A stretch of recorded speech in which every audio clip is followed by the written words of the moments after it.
Wacana pembatasan permainan daring atau game online buntut ledakan di SMA Negeri 72 Jakarta disambut baik oleh sejumlah pihak.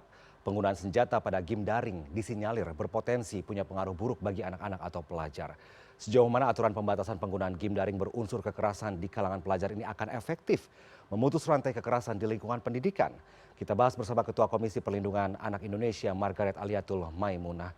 Selamat malam Bu Lia, apa kabar? Selamat malam, Mas. Bu Lia, pemerintah menyoroti penggunaan Alhamdulillah senjata. baik. Baik. Pemerintah menyoroti penggunaan senjata dalam game daring ya, yang kerap dimainkan anak-anak usia pelajar begitu. Ini dinilai berpotensi membawa pengaruh buruk bagi anak-anak. Bagaimana tanggapan KPAI, Bu Lia? Ya, jadi sebenarnya kalau bisa dikatakan tidak hanya game online ya, Mas ya, tapi semua konten itu bisa semua konten itu kalau konten negatif ya bisa memberikan pengaruh negatif kepada anak. Hmm. Jadi konten ini bisa dalam bentuk game online, bisa dalam bentuk video streaming, bisa dalam bentuk chat misalnya ya. Selama dia bermuatan negatif, ini juga sangat bisa memberikan dampak negatif kepada anak.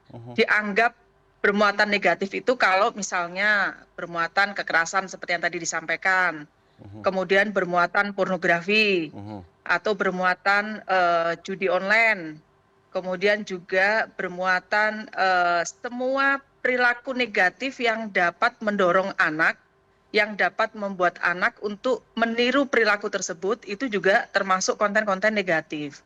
Jadi saya kira tentu kalau memang ingin upaya proteksi perlindungan anak di dunia online atau di dunia cyber, saya kira juga tidak terbatas hanya kepada game online tentunya. Ya. Tetapi konten-konten lain yang memang itu bermuatan negatif, yang berpotensi sekali memberikan pengaruh negatif kepada anak. Ya, ya. Termasuk film kekerasan juga mungkin iya begitu ya. Bu Lia, wacana pembatasan game daring ini kan muncul setelah kasus ledakan di SMA N 72 Jakarta terjadi ya, di mana terduga pelaku yang merupakan anak berhadapan dengan hukum yang juga murid di sekolah itu begitu. Polisi menemukan 7 bahan peledak di tempat kejadian perkara. Sejauh mana Anda yakin bahwa terduga pelaku ini bisa melakukan tindakan kekerasan sejenis itu sebagai akibat dari game online nih Bu Lia nih? Apakah ada kaitannya benar-benar dengan game online yang mengandung kekerasan atau apa penyebabnya? Saya kira tontonan yang memang itu bermuatan kekerasan sangat mungkin menjadi inspirasi atau mendorong anak meniru apa yang dia lihat, apa yang dia tonton gitu ya. Sehingga kemudian saya kira juga mengacu pada peristiwa ledakan di SMA N 72 ini, saya kira kan dari berbagai konten-konten yang beberapa di-spill atau disebutkan di dalam senjata mainan yang ditemukan gitu ya. Itu meskipun nggak dalam bentuk game online, tetapi ketika kemudian ada tokoh yang membuat si anak ini dijadikan sebagai inspirasi bagi anak ini, tokoh penembakan massal di Masjid An-Nur di Selandia Baru tahun 2019, kemudian tokoh penembakan massal di masjid di Kanada tahun 2017, ini kan menjadi inspirasi yang kemudian akhirnya dia memikirkan ke arah sana nih untuk meniru. Dan hari ini Ya. saya kira ya itu bukan hal yang sulit gitu. Karena hari ini pun juga saya rasa bahkan konten mengajari anak untuk membuat bahan peledak atau membuat bom itu pun juga sangat mudah untuk bisa ditiru dilakukan oleh anak-anak melalui konten-konten yang dia lihat. Ya, ya. Pemerintah ini menyoroti tadi ada salah satu permainan daring ya, game online yang memang sudah dibahas tadi. Tapi kita melihat bahwa dunia sekarang kan semua bisa mengakses internet dengan sangat mudah begitu. Ini berarti ada inspirasi-inspirasi yang didapatkan oleh anak maupun pelajar bisa dari mana saja, bukan hanya dari game yang seperti Ibu Lia katakan begitu ya. Lalu bagaimana caranya supaya tontonan-tontonan sejenis itu yang mengandung unsur kekerasan itu tidak dimakan mentah-mentah oleh anak-anak dan mempraktikannya dengan kekerasan lagi begitu Bu. Itu yang paling sulit. Bagaimana caranya mengawasi Ya. supaya anak-anak atau kalangan pelajar ini tidak memainkan game daring atau game online yang berunsur kekerasan begitu Bu Lia? Ya, kalau saya atau teman-teman dari KPAI tentu call tingginya ya, Mhm, zero tolerance sebenarnya kan mhm, terhadap game-game yang bermuatan kekerasan seperti ini. mhm. Kalau kemudian itu masih bisa diakses oleh anak, tentu disinilah kemudian anak membutuhkan adanya pendampingan dari orang-orang yang ada di sekitarnya, dari keluarga, orang tua misalnya, termasuk orang-orang yang terdekat dengan anak di lingkungan satuan pendidikan misalnya, untuk menjadi support system gitu ya, untuk kemudian menjadi semacam kayak ini termasuk perilaku yang negatif nih, jangan ditiru. Oh ini atau ini nggak boleh ditonton, misalnya seperti itu, atau diarahkan ke tontonan lain yang lebih positif gitu ya. Mhm. Jadi orang-orang yang berada di lingkungan anak inilah yang kemudian menjadi support system kepada anak ini untuk mengajak memposisikan anak pada konten-konten yang memang memberikan pengaruh positif kepada anak. Ya. Dan saya juga ingin menyampaikan bahwa sebenarnya atensi terkait dengan keberadaan game online yang bermuatan negatif ini sebenarnya kita sudah lama Mas menyuarakan untuk Ya. kaitannya dengan perlindungan anak dari game online yang negatif ini.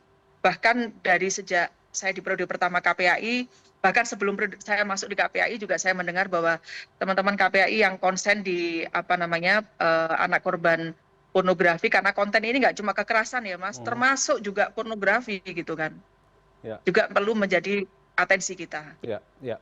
Oke, kita bicara pemerintah sedang menyoroti, oke kita batasi permainan daring atau game online untuk anak-anak atau pelajar begitu ya. Tapi di sisi lain nih Bu Lia, permainan daring juga bisa mengasah kemampuan anak berpikir, cekatan, dan melatih sportivitas begitu. Apakah dengan pembatasan yang direncanakan ini tidak mengambil hak anak untuk bermain, Bu? Nah, itu tadi kan Mas, saya bilang pentingnya support system Mhm. dari orang yang ada di lingkungan terdekat anak. Jadi orang-orang yang ada di lingkungan terdekat anak, orang tua, keluarga misalnya ya, justru di sinilah fungsinya, lebih mengarahkan kepada game online yang memberikan dampak positif kepada anak Oke, gitu. ya, ya. Lalu bagaimana Ya. aturan pembatasan ini bisa dilakukan agar tidak serta-merta istilahnya mengambil hak main anak begitu? Kita ingin tahu apa yang sedang direncanakan pemerintah, aturan seperti apa yang akan dibuat begitu ya? Karena apakah hanya game online saja yang berunsur kekerasan, ada mengandung tampilan senjata dan sebagainya begitu. Bahkan beberapa di antaranya bukan hanya game yang tadi disebut saja, ada beberapa game memang yang berhubungan dengan senjata begitu. Karena temanya perang begitu ya. Kira-kira aturan seperti apa sih Bu yang tepat yang bisa dilakukan, yang bisa segera diambil oleh pemerintah dalam hal ini untuk pembatasan Ya. penggunaan game online ini? Saya kurang tahu apakah di PP Tunas itu sudah memasukkan terkait dengan game online ya. Mhm. Tapi kalau dulu ketika masih konsen di isu terkait dengan cyber, sebenarnya kan ada tuh aturan dari Kementerian Kementerian Komdiji yang dulu bernama Kominfo itu ya, Mhm. yang terkait dengan permainan elektronik gitu ya. Saya kira sebenarnya kalau kami dari KPAI sih prinsipnya kepinginnya selama dia masih usia anak ya zero toleran aja kepada semua konten-konten termasuk game online yang itu bermuatan Kekerasan. negatif dalam Mhm. berbagai bentuk tadi ya. Mhm. Ya. eh, Dalam beberapa aturan itu kan kemudian ditulis misalkan anak dengan pendampingan orang tua atau anak dengan persetujuan orang tua. Kayak dulu kan misalnya aturan game ini boleh dimainkan oleh anak usia sekian, misalnya begitu ya. Tapi kemudian siapa nih yang kalau memang aturan masih dibuat seperti itu, pertanyaannya kemudian adalah siapa nih yang kemudian bisa memastikan bahwa si anak ketika mau main itu dalam tanda petik dalam pengawasan orang tua, kemudian orang tua betul-betul memastikan bahwa game yang mau ditonton itu belum sesuai dengan usianya atau sudah sesuai dengan usianya gitu. Mhm. Karena kan kita juga tahu bahwa hari ini juga salah satu problem atau tantangan adalah masih banyak orang tua atau keluarga yang belum bisa menjadi support system nih dalam hal ini, yang kemudian bisa membersamai, yang kemudian bisa menjadi guidance gitu ya bagi anak kaitannya dengan ketika mau mengakses game online gitu misalnya. Belum juga orang tua yang malah cenderung nggak paham nih, tantangannya kan begitu, yang Mhm. paham kan anak. Ya. Jadi tentu di sini kemudian agak sulit nih kalau kita kemudian mematokkan aturan dengan meminta perhatian, kesadaran orang tua untuk bisa mendampingi bahwa anak-anak betul-betul hanya mengakses game online yang sesuai dengan usianya. Mhm. Ya. Sementara di satu sisi yang lain, problemnya lagi adalah tidak semua orang tua memahami aturan terkait dengan hal tersebut gitu. Ya.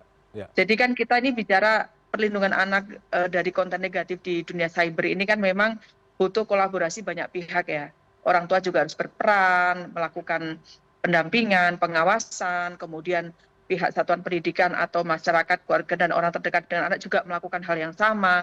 Di satu sisi, pemerintah pun harus hadir dalam berbagai bentuk, mungkin dari kehadiran regulasi, dari sistem yang dibangun, Ya, kan seperti itu. ya, ya. Jadi aturan pembatasan penggunaan game online atau game daring berunsur kekerasan ini memang sangat urgent. Urgensinya untuk segera dilakukan atau dibuat aturannya urgent ya, Bu Lia ya. Ya, saya kira kita kan harus juga mempertimbangkan dampak. Kita kan nggak kepingin kejadian ini kemudian berulang kembali, berulang kembali. Cukup Ya. ini menjadi alarm dan atensi kita bersama. Baik, semoga semua pihak termasuk keluarga yang terdekat yang bisa melakukan pengawasan apakah anak-anak di rumah ini memang bermain atau memainkan game online sesuai dengan usianya atau tidak. Itulah yang sangat penting dilakukan. Terima kasih Ibu Lia sudah bergabung bersama kami di CNN Indonesia Prime News. Selamat malam, sehat Sama-sama, selalu Mas. Bu Lia. Ya, terima kasih.